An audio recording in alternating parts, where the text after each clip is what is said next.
Hello friends, নমস্কার। Welcome to my channel. তো আজ আমি তোমাদের দেখাবো সিম্পল হেয়ার কাটিং। তো প্রথমেই তোমরা কাস্টমারের চুলটা দেখতেই পাচ্ছ। চুলটা প্রচণ্ড লম্বা, আর চুলটা কীভাবে এলোমেলো হয়ে আছে।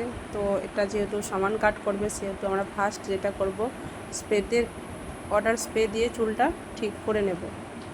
তারপর সুন্দরভাবে আঁচড়ে নিতে হবে।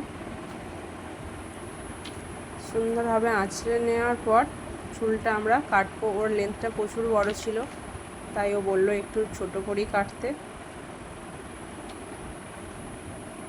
আমার চুলটা দেখে তো কাটতে ইচ্ছেই করছিল না, কিন্তু কাস্টমার চয়েস, আমাকে কাটতেই হবে। চুলটা ভালো করে আঁচড়ে নিতে হবে, যেন কোথাও চুল রয়ে না যায় ছোট বড় হয়ে, সেইভাবে দেখে আঁচড়ে নিতে হবে। আর ওয়াটার স্প্রেটা দিলে চুলটা কাটতে ভালো সুবিধা হয়, এর জন্যই। তো চুলটা দেখতে পাচ্ছ কতটা কেটে দিতে হচ্ছে।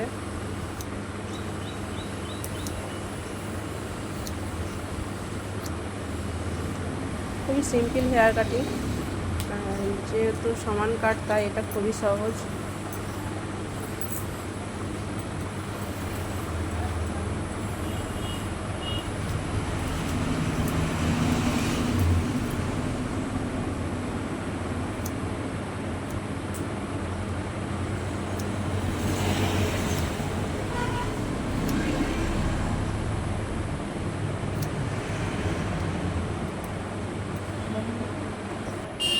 তো তোমরা দেখতে পাচ্ছ চুলটা কাটার পর লুকটা কীরকম এসেছে, কত সুন্দর দেখতে লাগছে। চুলটা ফার্স্ট টাইম যেটা এসেছিলো তার থেকে এখন যে চুলটা পজিশন, সেটা কীরকম দেখতে লাগছে তোমরা দেখতেই পাচ্ছ। চুলটা কত সুন্দর দেখতে লাগছে। তো ভালো লাগে থাকলে অবশ্যই একটা লাইক করো।